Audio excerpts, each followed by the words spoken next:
as I mentioned yesterday, that proclamation will be done by the end of the week. It also reaffirms to me that we have yet to see any evidence that we are beginning to flatten the curve. That is extremely important. And so the order is going to continue, and quite frankly, compliance has to improve. We need to see better results.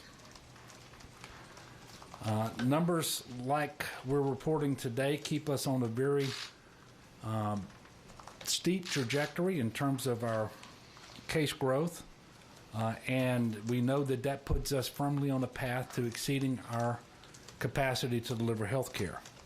And I'll point this out with just two bits of information. Since March the 26th, the number of COVID patients in our hospitals has doubled across the state, and the number of patients in our hospitals on ventilators have doubled in the state as well since March 26th. So now more than ever, we need better compliance. We need to practice the social distancing. We've got to wash our hands, control our cough, keep 6 feet away, all of those sorts of things. Stay at home. Don't go out unless it's essential, all of those things. And we obviously have to continue to surge our medical capacity. Later today, I will sign a proclamation dealing with licensure, making it easier for medical professionals to come to Louisiana and to practice. I am so incredibly grateful for our medical professionals here in Louisiana and those from other states who have volunteered to come and help.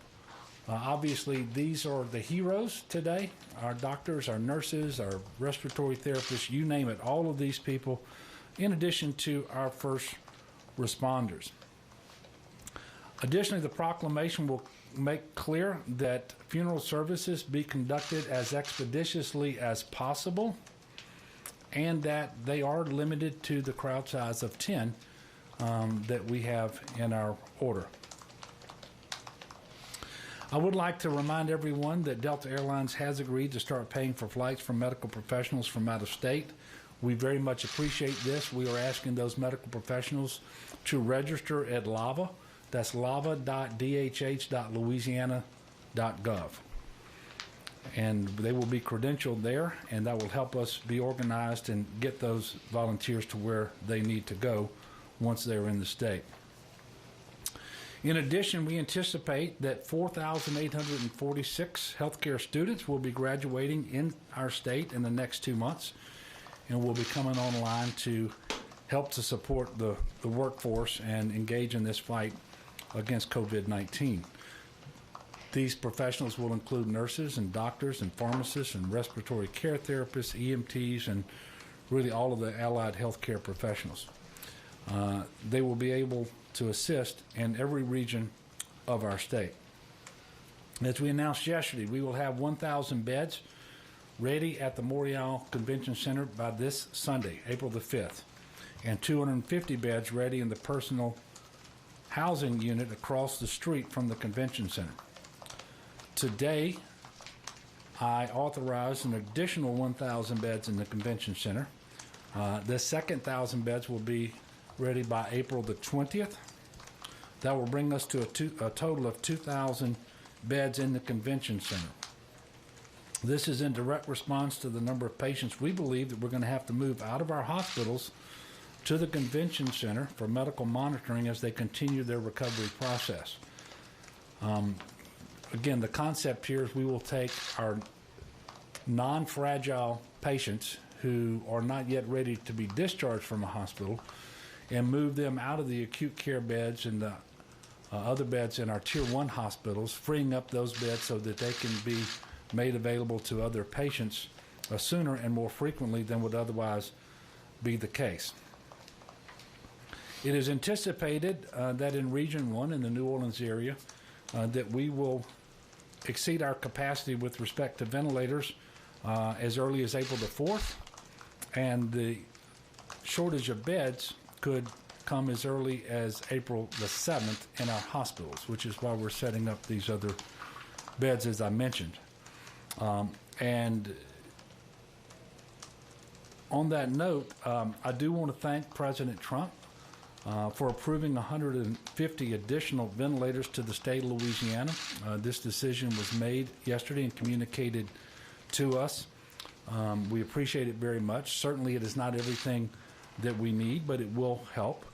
Thus far, despite the fact that for weeks now we have been trying to acquire ventilators by the thousands. In fact, I think we have about 14,000 on order, both with respect to the national stockpile and with respect to private vendors. We have received 292 to date from private vendors, and that includes an additional 100 that came in yesterday, and the 150 from the national strategic stockpile, which has not yet been delivered here to Louisiana, but we expect to receive those very soon.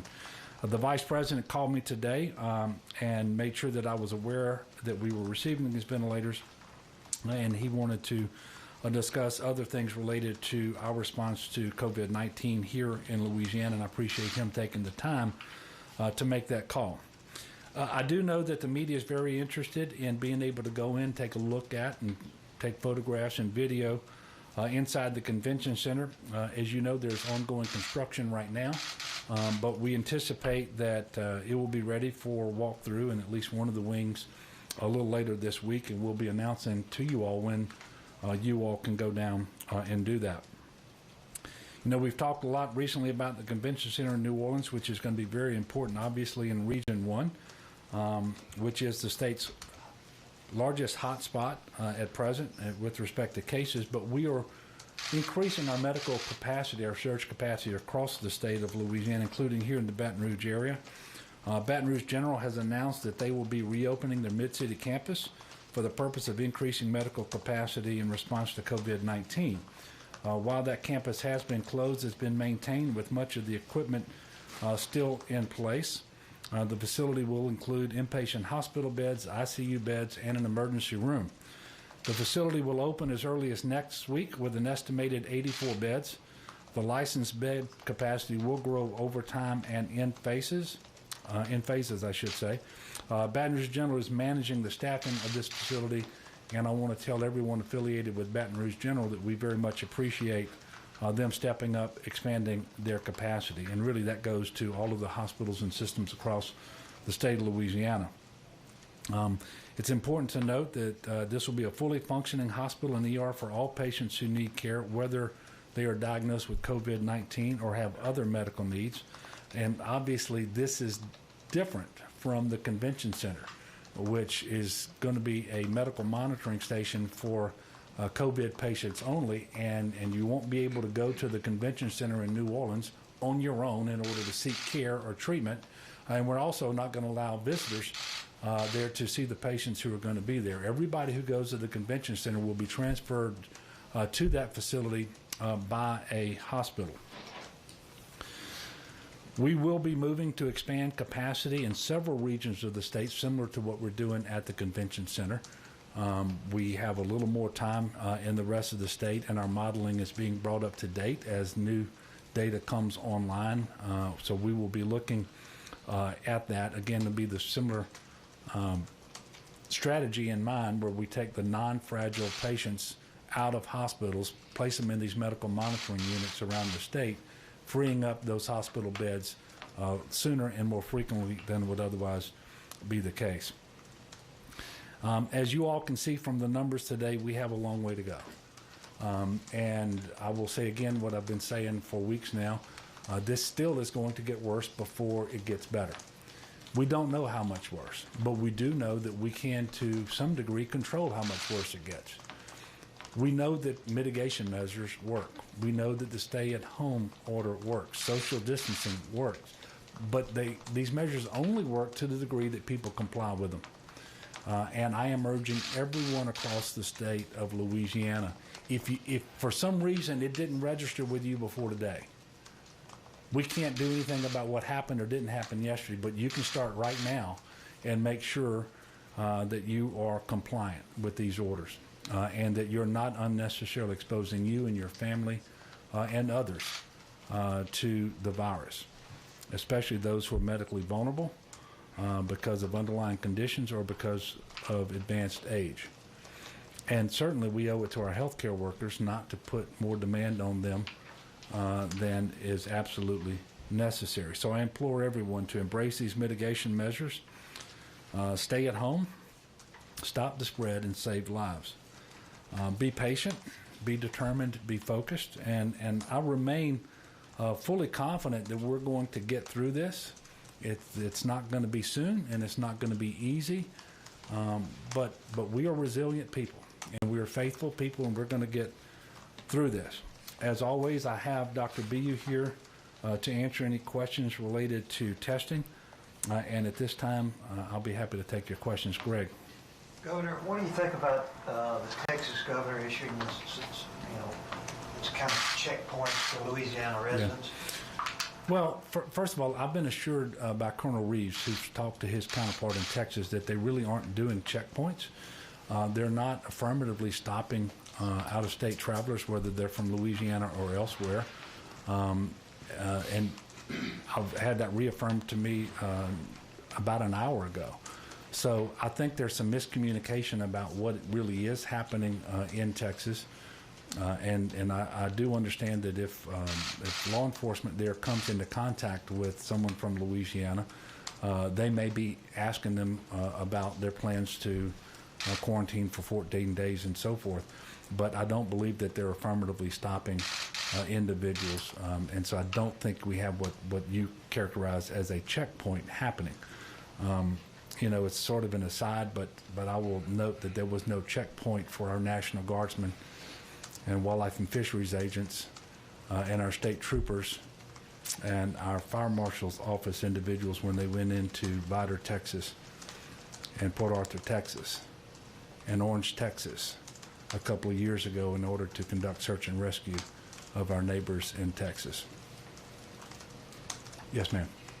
On the 150 ventilators from the National Strategic Stockpile, did you get a sense of the timeline for when they're going to arrive, and are they going to arrive in enough time to push back that date when the state is going to run out of ventilators? Yeah, but yes, we expect to receive them very quickly, today or tomorrow.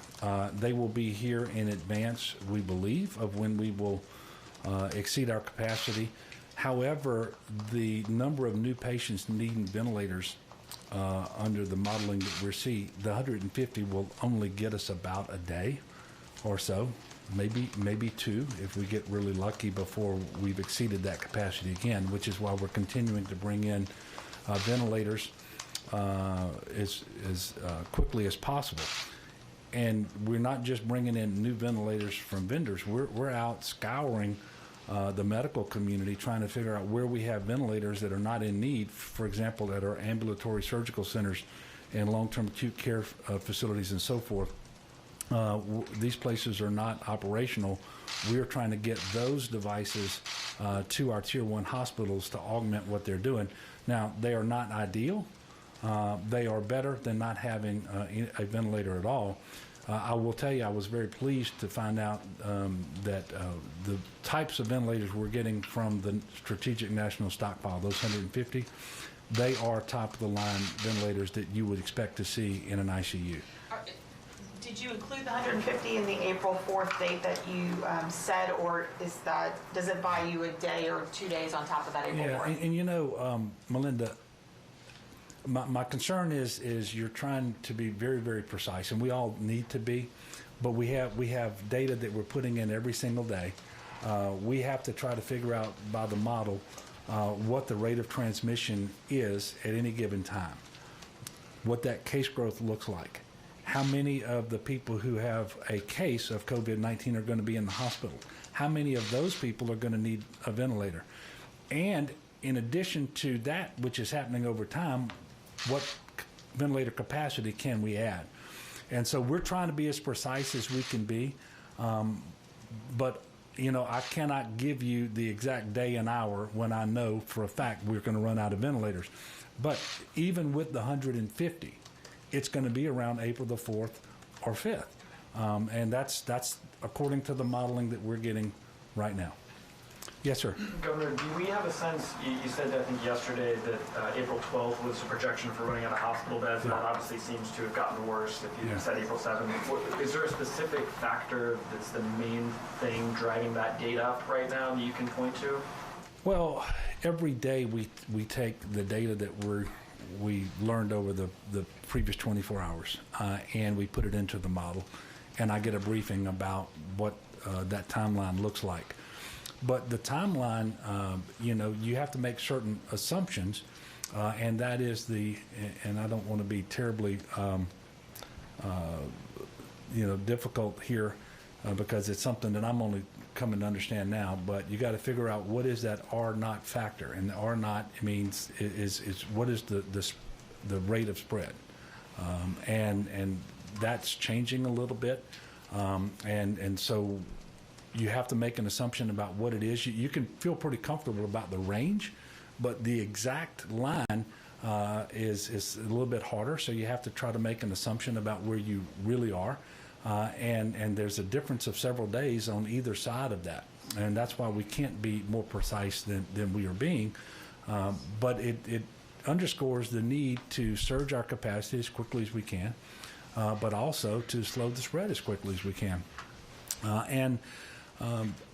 I will point out that the number of cases that came in today, and we're still trying to digest and fully understand the testing that informs today's numbers. But it well could be, for example, that a huge number of these tests were done by private labs. Perhaps the drive-through labs that have been opened in Jefferson Parish and Orleans and doing 750 tests a day, but we had a log jam, if you'll so to speak, in getting those test results back. And it may be that jam opened up, and so we got a flood of tests in at one time. But we still have to try to figure out what that does to the overall trajectory that we're on and make the very best decisions that we can. And we want to be as honest and straightforward as we can in sharing the data that we're getting and while we're making the decisions we're making.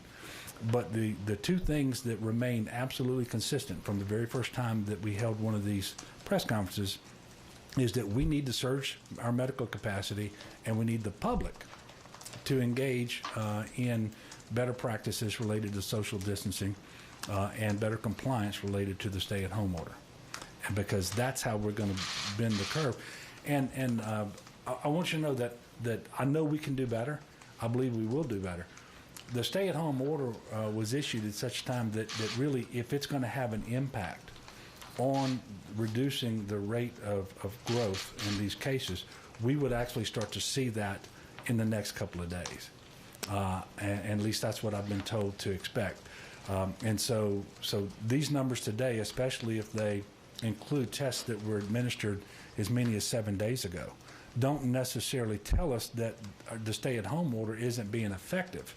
But it does tell us that we have no reason yet to believe we are flattening the curve.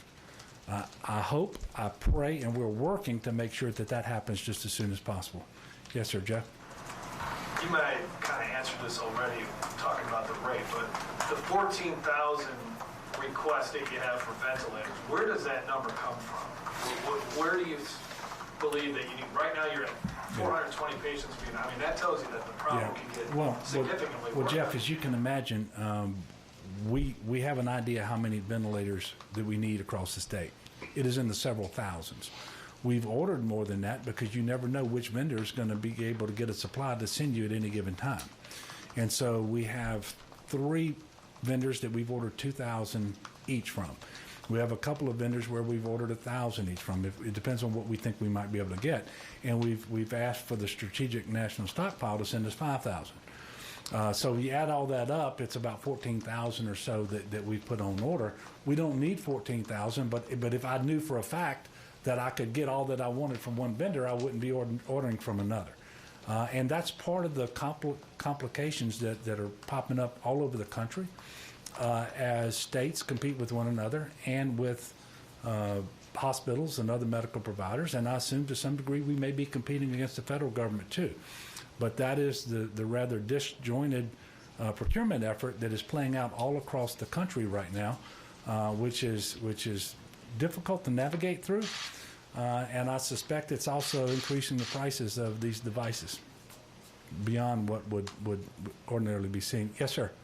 We understand the East Baton Rouge District Attorney plans to charge the pastor in Central with 6 counts of misdemeanor, essentially disobeying your stay-at-home order.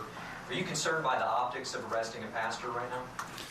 Well, I'm concerned about a lot of things. One of those, not just the optics, because optics by themselves don't hurt anybody, but the practice of the pastor continuing to engage in services where he had more people in the congregation than he should have under the order by a large measure, by the way, and not practicing social distancing. That disturbs me too.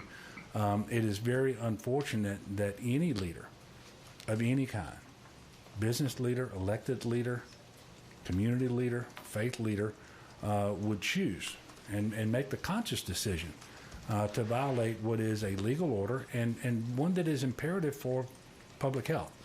I don't like the optics of and by the way, I don't know that anybody has been or will be arrested. That may happen. I don't know what the local authorities are going to do.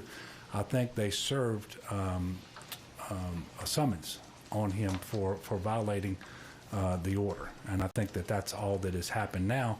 And I'm going to appeal to that pastor and to anybody who might also be out there either violating the order or giving some thought to doing it. I'm going to appeal to him one more time. Please stop what you're doing. It in the grand scheme of things, it just doesn't make sense. And the overwhelming majority of our faith leaders have found other ways to engage with their parishioners, doing it online, through Skype or Facebook or all the different means that they have at their disposal today. And I would encourage him to do the same thing. It just only makes sense, and maybe this action that was taken today will be enough to get his attention. I will tell you that the law enforcement authorities in East Baton Rouge Parish have been extremely patient. There have been numerous conversations with this pastor, and they have done everything that they could to try to get him to become compliant before they took this step today. Maybe this will be the step that actually gets his attention and brings him into compliance. Yes, sir. Obviously, going back to those 150 ventilators, a few days ago when you spoke with FEMA, you said you would ask for them to cut Louisiana a piece of the pie. Is this the piece, this 150, is this kind of what, for the foreseeable future, you see the state getting from the feds? And then this morning, the New York governor mentioned looking for PPE and ventilators is like it's bidding on eBay, basically. And then FEMA comes in. Is that kind of the same thing you're seeing from this state standpoint? Yeah, I think I described the process just a while ago as to what we're doing and what other states are doing. And it's not a model of efficiency. And I think that's unfortunate, but it is the method that we're using. In fact, it's the method that we've been told to use as it relates to PPE and to ventilators. Obviously, the 150 ventilators are 150 more than we had before this was granted. It is a slice of that pie. Obviously, we're not giving up just yet because I believe there remain ventilators in the strategic national stockpile, and I think that they continue to look for demonstrated need among the states, and they're going to take that into consideration in making additional allocations. And so we're not going to stop asking for ventilators, and we're also not going to stop trying to source them elsewhere because we really need to increase that capacity here in Louisiana. Yes, sir. Governor, St. Charles Parish now has one of the highest per capita death rates in the country. I think they have 12 deaths there. Any idea if there's like a nursing home or some explanation for that? And also, can you speak to just the 54, we saw our by far our largest death increase, which I understand that confirmed cases side may be affected by testing lags or whatever, but do you have any explanation for the 54 deaths also? I do not. So I'm not able to really do anything but guess about St. Charles, and I'm not going to do that. Maybe Dr. BU knows whether there's any specific thing that he can attribute that to. I can just tell you it's unfortunate. As I look statewide, you know, there's been a lot of focus on New Orleans and Jefferson Parish. I mean, just look at those numbers: 1,834 in Orleans Parish, 1,193 in Jefferson. But look at the 242 in Caddo and the 63 next door in Bossier. That's what Orleans and Jefferson looked like not too long ago. And so all of this death, all of these cases are very, very concerning to me and to other people all across the state of Louisiana. And you know, I grieve for every single one of the 239 people that we're reporting that have died, regardless of what parish they come from. And I don't know whether you wanted to offer any. No. Okay. Last question. Greg. So it's kind of, I know you tried to explain this, but you talked about the sobering number today, and it's a very startling number. Yes. Was it startling to you, or is it, you know, Dr. BU? I'm going to ask Dr. B. to come in, because I've addressed it the only way that I know how, and there's no way to see that number and not be startled. And look, I'm telling people to expect things to get worse before they get better, and I saw the number and I was startled. Okay, but I believe the number could be informed by test results that stacked up over a number of days, but that kind of broke through today. If that is true, then we should see something smaller than that tomorrow. I pray that that is the case. Of course, I've been wanting to see that for a long time. We want to see it on a consistent basis, especially going forward, because the stay-at-home order, if it is going to be effective in flattening the curve, we should start to see that play out in the very near future. So this is the last question of the day, and I'm going to ask Dr. BU to come and share his perspective on this. Thank you, Governor.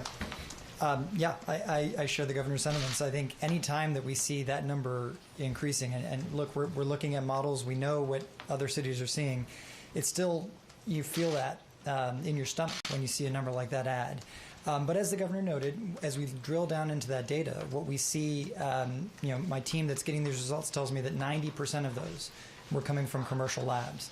We know, we've heard from folks that are waiting longer than advertised for their commercial lab results to come back in. What we can't tell you is who in that mix of those 90% of those positives that were waiting on a commercial lab had their test done 4 days ago, 5 days ago, 6 days ago, or more. We do know that that usually means that the people who are making up that positive count would have been more likely to people not being tested in the hospital, people who are most likely at the time of testing to be at home. What we don't know is after that, did they feel sicker? Did they eventually have to go to the hospital? And so there's a lot that we would love to change about the pace of testing, about the pace of the results coming in from commercial labs, so we could track in our models a little bit more definitely and understand where we're on the curve. But that's where we also have the hospital data that we're tracking, where that is much more real time, and that gives us a better sense. So for the moment, what we know is 90% of that large increase was commercial. I agree with the governor that means I'd find it very unlikely that we would have such a large number tomorrow if it's truly a glut. But as we said yesterday, I think when we were talking about what do we make of these changes, we're looking at this data every day. I mean, my team is looking at it hourly. It's really hard to draw big conclusions day by day. What you have to be doing is trending this out over time. And that's certainly what we're doing. That's what we're building in. And the basic point remains the same. The message to all of us is this is serious. And unfortunately, as we saw for an additional 54 individuals, this is deadly. And the more COVID you have in the state, the more likely you are to be having people who are very sick and who end up in the hospital. The more likely people are in the hospital, the more likely they are sick enough that they could potentially die from this virus. And so the most important thing that we can do is slow the spread of this virus. And that is all the work that we've been talking about, staying home, not taking your life in your hands, not taking your relative's life in your hands, doing your bit to slow the spread of this virus. Thank you, Dr. Thank you. Thank all of you. For Squirt. All right, right now you're So the looking area live, or you were listening live to Governor John Bell Edwards, who was giving us an update on the state's response to the coronavirus crisis. I just want to go ahead and put the numbers up for you just to keep you guys updated. He said that there are now 1,212 extra cases overnight. That's now to a total of 5,237 cases in the state. a third since the beginning of this crisis in our state. He also said there are 54 additional deaths, totaling 239 deaths across the state as well. And now 60 of 64 parishes have these cases. We talk about the number of ventilators that we need right now. 1,355 people are hospitalized and 438 are on ventilators. We brought it to you just yesterday. President Donald Trump and Governor Edwards mentioned it this morning, this afternoon, if I can keep up with the time here, that we will receive 150 more ventilators. That'll be from the government, but of course, we will probably exceed the ventilator capacity by April 4th and also exceed the number of hospital beds that are available by April 7th. So those are just some of the latest figures. Again, if you did not realize this, we sent this information out to you, but that stay-at-home order is expected to be extended to April 30th. That order will be issued later this week by Governor Edwards. And also, we did also learn an additional 1,000 beds will be going up in the convention center. Of course, that was going to be used as a makeshift hospital. So that'll be a total of 2,000 beds inside of the convention center. That extra 1,000 beds will be available by April 20th. So again, another thing, we have more help that's coming our way. Governor Edwards signed a licensure proclamation, making it a little bit easier for medical workers and medical professionals to assist in Louisiana, something that we could definitely need. We've heard him say before that we have a call for people who are in the medical field to volunteer to assist because, of course, again, we are seeing more and more patients in the hospital. Speaking of that, as of March 26th, kind of gave a sobering number here. He said COVID hospital patients have doubled since March 26th, and the patients that are on ventilators as well since that date have doubled. So again, we need as much assistance as we can, and reiterating that message as we are doing to you, stay at home, only go out for the essentials. We need to flatten this curve so we can stop seeing the number of deaths and the number of people who are testing positive for this virus go up. We'll send you back to regular programming. Of course, when we get more information, we'll bring it to you right here on Eyewitness News. Thanks so much for joining us.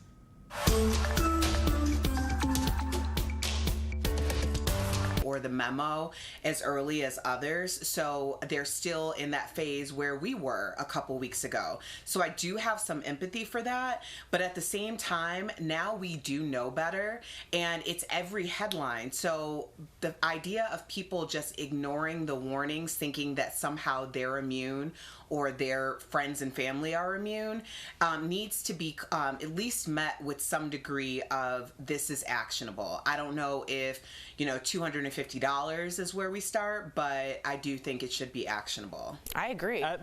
Look, Erica, you are too nice. These are savvy New Yorkers. They know what a crowd looks like. You know you can't be around people. It is the end of March, everybody. Look, I'm sorry. I love y'all. I lived in New York. You guys absolutely know better. I think I will give you this, Erica. I do think the fact that like a white ship with a Red Cross came in is giving people hope, and people are really genuinely just looking for anything that looks like hope, and that ship looks like the cavalry coming in. You're right. So I will give them that. But at this point, like even the Statue of Liberty is self-isolating. Look at her. She's by herself right now. Wow. Everybody knows, including, look, the tugboats are keeping 6 feet away. Like, come on. Everybody's got to do a little bit better. Erica's just pity laughing with you at this point. You can tell. No, I understand. Yeah, I do feel you. Seabiscuit, as you know, I'm a big fan of Seabiscuit, help people get through the depression, the horse. So I get it. There are symbols that can really help you.